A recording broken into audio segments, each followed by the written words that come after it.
Ça. Il faut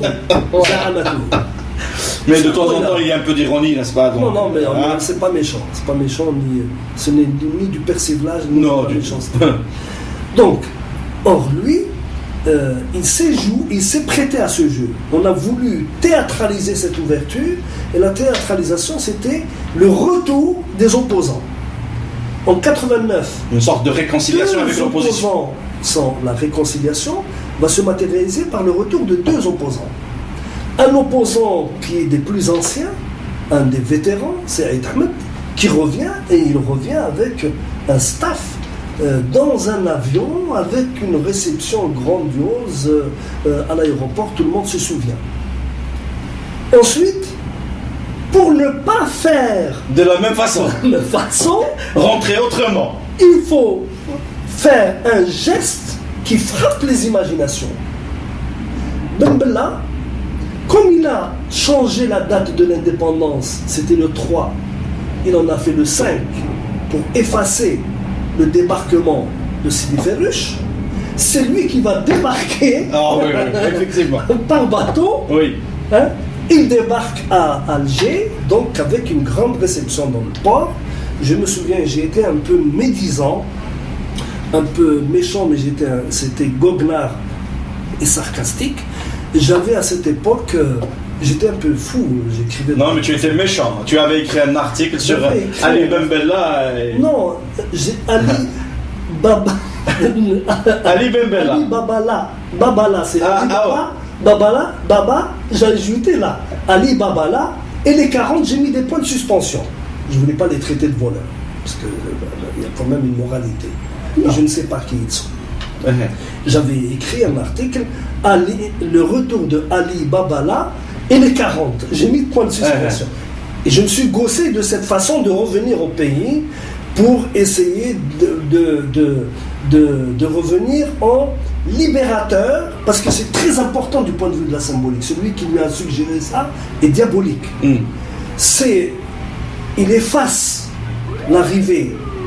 Ahmed. Non, Ahmed est venu par avion. Oui. Donc il est dans là, nous sommes dans l'anachronisme, c'est-à-dire on retourne au temps. L'arrivée par 2 fois par les ports est significative dans l'histoire de l'Algérie. La première fois, c'est l'arrivée libératrice, entre guillemets, on peut être pour ou contre la lecture, ça c'est vrai, de Khandin, Arrouj et de Arrouj et Khandin, Barbaros. En 1615. En 1515. 1516. 1516, exactement. Ouais. Bon, pardon. Quand ils sont venus protéger Alger contre les envahisseurs ibériques qui avaient pris le Pénion. Et le retour s'est fait sur Alger. Donc c'est un retour de libérateur. Et en plus, l'effacement de l'infamie de Sidi Ferruch. Et comme par hasard, il y a toujours du Baba. Baba Arrouj. Tu t'es pas rendu compte de ça? Je te laisse je te laisse la méchanceté. La propriété. Je te laisse la propriété de la chose. Je n'y ai pas pensé. Il y a toujours du Baba. On est dans le Baba, on l'a eu dans le Baba. Non, et toute leur politique par la suite, malheureusement. كاين واحد المثل عربي يقول ان تسمع بالمعيدي خير من ان تراه. كاين واحد الناس كي تسمع بهم وتتمنى تسمع بهم تقعد تسمع بهم خير من لا تشوفهم parce qu'en fin de compte toute leur action par la suite et on fait dans l'ironie maintenant c'était une sorte de barba papa. Absolument. C'est une sorte de barba papa. Absolument. Non, absolument, c'est incroyable. Alors que et c'est très et là aussi ça a été un scénario préparé. Je dis bien préparé.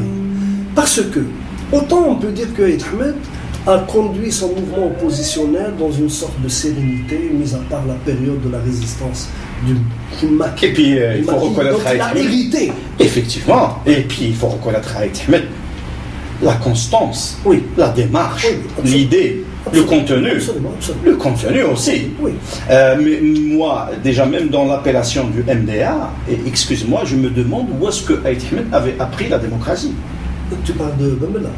Pardon, de Ben Bella. Où est-ce que Ben Bella avait-il appris la démocratie? Est-ce dans les prisons de Boumediene, ou est-ce dans les quelques années qu'il a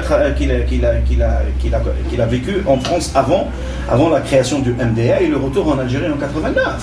Sincèrement, on ne peut pas être démocrate du jour au lendemain. Et on ne peut pas être totalitaire et démocrate en même temps. La logique grecque aristotélicienne est très connue. Le principe de la non-contradiction. A ne peut pas être A et non A en même temps. Oui. Là, tu fais dans l'analyse logique et la démonstration logique. D'un phénomène illogique. J'ai dit tout à l'heure que j'avais l'impression qu'il y avait un scénario qui avait été préparé, et je maintiens le scénario, l'idée du scénario. Pourquoi? Parce que quand Boumediene est sorti et qu'il a été élargi, il n'est pas parti en Égypte. Il est parti en France, on l'a dit. N'est-ce pas? Il arrive en France et il commence à s'agiter. Et il commence à s'agiter et on se rend très vite compte que c'est un homme qui, à peine sorti de prison, il a les poches pleines. Il a de l'argent à en revendre.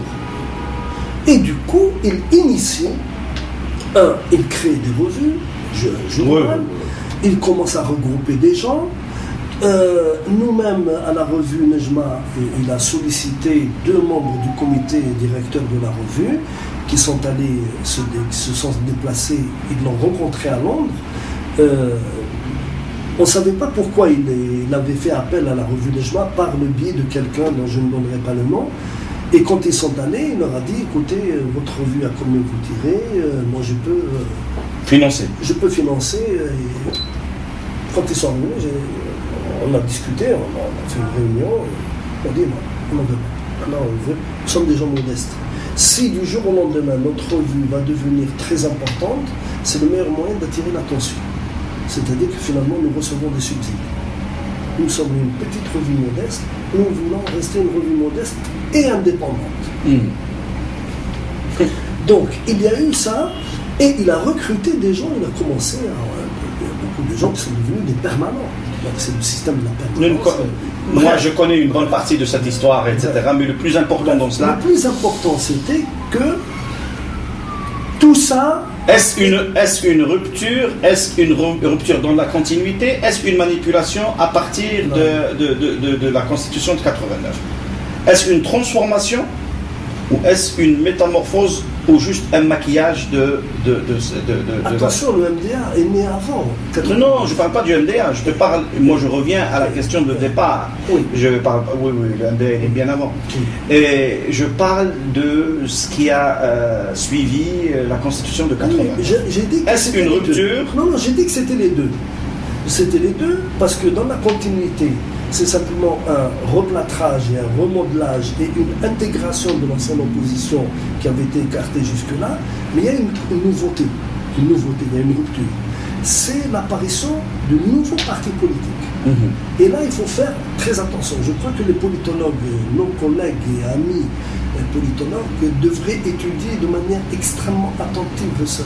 Et c'est sur cette question que nous allons discuter la prochaine fois. D'accord. C'est-à-dire nous allons essayer, si tu permets, d'analyser, de comprendre une sorte de sociologie politique des partis politiques naissants, d'opposition, leur création, leur origine, pourquoi, leur programme, leur façon de voir l'Algérie, tendance, constitutionnalité ou pas, doctrine, référence culturaliste, religieuse, politique, affairiste, etc. La main du pouvoir dans la création des partis politiques, les partis politiques d'opposition qui se sont constitués comme étant une force alternative, le jeu du pouvoir entre le FLN et le FIS par la suite, la bipolarité, l'étouffement de toutes les initiatives d'une nouvelle génération d'encadrement politique, particulièrement d'une nouvelle génération qui s'est forgée à l'intérieur d'un nombre nouveau de partis politiques, etc. Nous allons essayer de comprendre un petit peu toute cette mouvance pour pouvoir étudier par la suite le phénomène électoral et comment qu'à travers un phénomène électoral, au nom d'une démocratie, on a commencé à démanteler aussi bien le processus de la démocratisation que les structures de l'État et les préparer le terrain à une sorte d'éclatement, d'implosion, explosion et de violence sociale terrible. Absolument. Pour ne pas oublier simplement, je pense qu'on va traiter précisément de ces partis qui apparaissent non pas au terme de cristallisation, parce qu'il y en a un qui apparaît au terme de cristallisation. C'est le parti qui va s'intituler par la suite le Rassemblement pour la culture et la démocratie. C'est une continuité du mouvement berbériste, avec une rupture. Une rupture par rapport au FFS. Par rapport au FFS et par rapport au mouvement berbériste lui-même. Et alors que d'autres partis vont émerger du FLN, comme le FIS, et d'autres partis vont émerger probablement de choses qui étaient en gestation dans la société, qui vont se développer comme des excroissances, toujours à partir de cette mouvance islamiste qui explose ou qui fait imploser le FLN pour libérer les énergies qui étaient dedans, alors que nous avons d'autres partis qui n'ont strictement rien à voir. Et les gens d'Algérie, il y a eu 60 partis. 64 partis en l'espace d'un an et demi. Mais le problème n'est pas également dans le nombre, le problème est dans le contenu. Pour dire que beaucoup de partis qui s'étaient constitués, il faut s'interroger si ce n'est pas aussi une sorte de souscription à toujours cette rente, parce que les partis ne sont pas nés de la volonté de militants qui se sont regroupés, les partis sont nés d'une directive d'ouverture avec attribution de locaux, d'argent, etc. Tout ça, il faut le dire. Et enfin, c'est ce qu'on va analyser la prochaine fois. Voilà. Merci beaucoup. Avec un grand plaisir, et c'est toujours un grand plaisir, et surtout, si nos amis nous écrivent, nous interpellent, nous contredisent, il faut absolument, parce que je pense que nous avons des conceptions qui ne sont pas forcément en adéquation avec ce qui se dit, ce qui se fait aujourd'hui. C'est quand même une histoire que nous traînons depuis un bon bout de temps. Nous aimons la vérité, mais nous ne pensons pas détenir la vérité. Absolument. Voilà, tu as parfaitement résumé la chose. Merci beaucoup.